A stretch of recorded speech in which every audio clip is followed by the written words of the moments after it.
नमस्कार, फाइटर समाचार में आपका स्वागत है। पेश आज 17 जनवरी मंगलवार शाम 4 बजे राजस्थान की खास खबरें। प्रदेश में अब भ्रष्ट अफसरों और कर्मचारियों के खिलाफ एसीबी में मामला दर्ज होने के बाद उस पर केस चलाने का फैसला करने के लिए हाई पावर कमेटी बनेगी। यही कमेटी एसीबी मामलों में केस चलाने को मंजूरी देने या नहीं देने पर फैसला करेगी। सरकार के 4 साल के कामकाज पर जयपुर के हरीशचंद्र माथुर लोक प्रशासन संस्थान में चल रहे चिंतन शिविर में यह फैसला लिया गया। चिंतन शिविर में तैयारी करके नहीं आने वाले अफसरों को राजस्थान के मुख्यमंत्री अशोक गहलोत ने फटकार लगाई। 2 दिवसीय चिंतन शिविर के पहले दिन सोमवार को यह निर्णय लिया गया। इससे पहले हुई कैबिनेट की बैठक में भी इस मामले पर चर्चा की गई थी।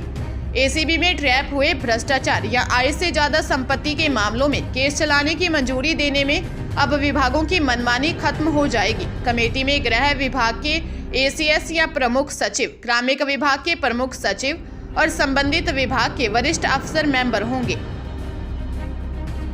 हरियाणा के हिसार की जिला अदालत ने 10 वर्षीय भतीजी के साथ दुष्कर्म करने के मामले में दोषी करार चाचा को 10 वर्ष कैद की सजा सुनाई है। अतिरिक्त सत्र न्यायाधीश राजेश कुमार मेहता ने दोषी पर 23,000 रुपये जुर्माना भी लगाया। पुलिस ने मामले में 3 दिसंबर 2019 को उसके चाचा के खिलाफ अर्बन एस्टेट थाना में पोक्सो एक्ट सहित अन्य धाराओं में केस दर्ज कर गिरफ्तार किया था।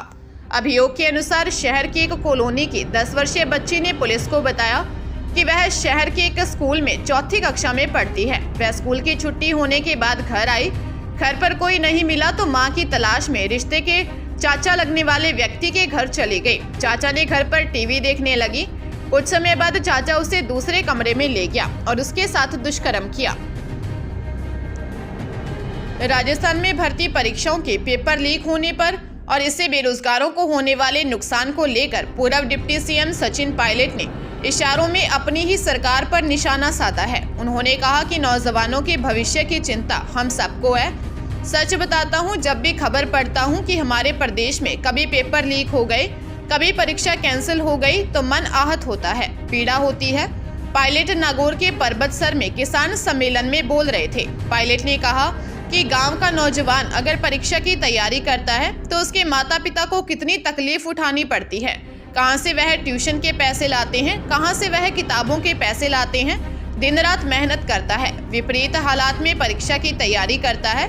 पायलट ने कहा, पिछले चुनावों में कांग्रेस के 21 विधायक रह गए थे, बीजेपी 163 सीटें जीत कर आई थी। 5 साल मेरी कोशिश रही कि हर कार्यकर्ता तक पहुंच सकूं। हरियाणा के सिरसा में मंडी कालांवाली में गाड़ी में सवार होकर आए कुछ लोगों ने ताबड़तोड़ फायरिंग कर दी। गोलियां लगने से 2 व्यक्तियों की मौत हो गई जबकि 2 लोग घायल हुए हैं। मृतकों में कालांवाली निवासी दीपक और दीपू सिंह शामिल हैं। इन पर कई आपराधिक केस दर्ज थे। पुलिस मामले की जांच में जुटी है। मामला गैंगवार का बताया जा रहा है। जानकारी के अनुसार कालांवाली शहर के देसुमकलाना रोड पर गाड़ी में सवार होकर आए कुछ लोगों ने एक स्कॉर्पियो गाड़ी पर फायरिंग शुरू कर दी। इस गाड़ी में कालांवाली निवासी दीपू, दीपक, काला और जग्गा सवार थे और वे कालांवाली मंडी से जक्खू की तरफ जा रहे थे। दीपक व दीपू को गोली लगी और उनकी मौत हो गई जबकि काला व जग्गा घायल हो गए। सूचना के बाद कालांवाली के डीएसपी यादराम और थाना प्रभारी रामफल मौके पर पहुंचे। पुलिस घटना की जांच में जुट गई है। डीजीपी उमेश मिश्रा ने जयपुर पुलिस मुख्यालय में साल 2022 के काम का लेखा जोखा सामने रखा। इस दौरान उन्होंने कहा कि राजस्थान में रेप के 42% केस झूठे होते हैं, वही देश में ये संख्या 8% पर है। उन्होंने कहा, दूसरे राज्य रेप जैसे गंभीर मामले में या तो केस दर्ज नहीं करते या जांच सही से नहीं करते। इसका लाभ कई बार अपराधियों को मिलता है। उन्होंने बताया, राजस्थान में पुलिस को स्पष्ट निर्देश हैं कि किसी केस दर्ज होने में कोई ढील नहीं होनी चाहिए। झूठा प्रकरण होगा तो एफआईआर दी जाएगी। झूठा केस दर्ज करवाने वालों के खिलाफ कानूनी कार्रवाई की जाएगी। साल 2022 में पिछले साल की तुलना में झूठे मुकदमे करवाने वालों के खिलाफ कार्रवाई में कुल 68% की वृद्धि हुई है। नाबालिग बच्चों के साथ रेप के मामले में राजस्थान का 12वां स्थान है। पहले, दूसरे और तीसरे स्थान पर मध्य प्रदेश, महाराष्ट्र और तमिलनाडु है।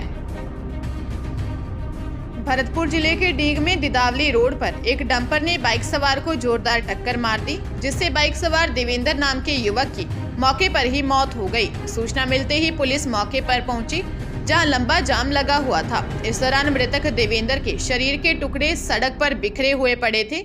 जानकारी के अनुसार देवेंद्र अपने भाई के लड़के की शादी के कार्ड बांटते हुए गांव बिलाल से जटोली थून के लिए आ रहा था। अचानक कामा रोड दिदावली के पास पीछे से डंपर ने बाइक सवार को टक्कर मार दी, जिससे बाइक चला रहे युवक की मौके पर ही मौत हो गई। वही बाइक के पीछे बैठा युवक घायल हो गया।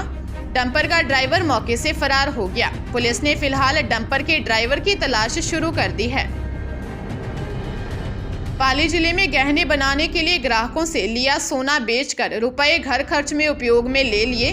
ग्राहक परेशान करने लगे तो ज्वेलर ने लूट की झूठी कहानी रची। मामले में पुलिस ने कड़ाई से आरोपी से पूछताछ की तो उसने सारी सच्चाई उगल दी। एएसआई भल्लाराम बिश्नोई ने बताया कि शहर के बड़ी ब्रह्मापुरी के बाहर 32 साल के इम्तियाज अली की दुकान है, जहां वह ज्वेलर से सोना लेकर उन्हें गहने बनाकर देने का काम करता है। इम्तियाज ने रिपोर्ट दी कि रात को 2 बजे 2 युवक स्कूटी लेकर आए और चाकू दिखाकर उससे 11 तोला सोना लेकर भाग गए और उसका मोबाइल तोड़ शटर बाहर से बंद कर चले गए। मामले की जांच की सीसीटीवी फुटेज खंगाले तो सामने आया कि आरोपी रात 10 बजे ही दुकान बंद कर घर चला गया था। सख्ती से पूछताछ की तो उसने सारा सच उगल दिया।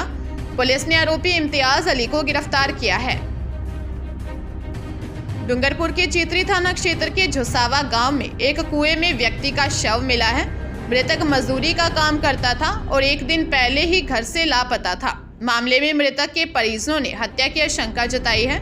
वहीं पुलिस घटना को लेकर जांच में जुट गई है। थानाधिकारी गोविंद सिंह ने बताया कि झुसावा भटूड़िया फला निवासी 45 वर्षीय देवा मजदूरी का काम करता था। वह एक दिन पहले अपने घर से गायब था। देर शाम तक देवा के वापस घर नहीं आने पर परिवार के लोग उसकी तलाश कर रहे थे। शाम के समय गांव के ही एक कुएं में देवा का शव संदिग्ध हालत में मिला। परिजनों ने देवा की हत्या कर शव को कुएं में फेंकने के आरोप लगाए। पुलिस ने एफएसएल की टीम को भी मौके पर बुलाया। फिलहाल पुलिस मामले की जांच में जुटी है।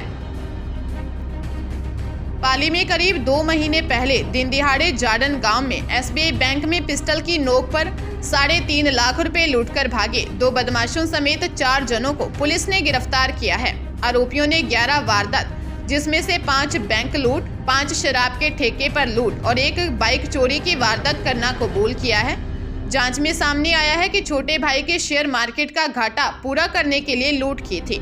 एसपी डॉक्टर गगनदीप सिंगला ने बताया कि एसबीआई बैंक में 17 नवंबर 2022 को 3,33,565 रुपए लूटने के मामले में पाली के आनंदनगर निवासी 24 साल के राकेश बिश्नोई, जोधपुर के बिलाड़ा निवासी 25 साल के प्रकाश जाट को बापर्दा गिरफ्तार किया। इसके साथ ही इनकी गैंग में शामिल भावी बिलाड़ा निवासी 22 साल के सुरेश मेघवाल और बिलाड़ा के 23 साल के निवासी दिनेश जाट को गिरफ्तार किया है।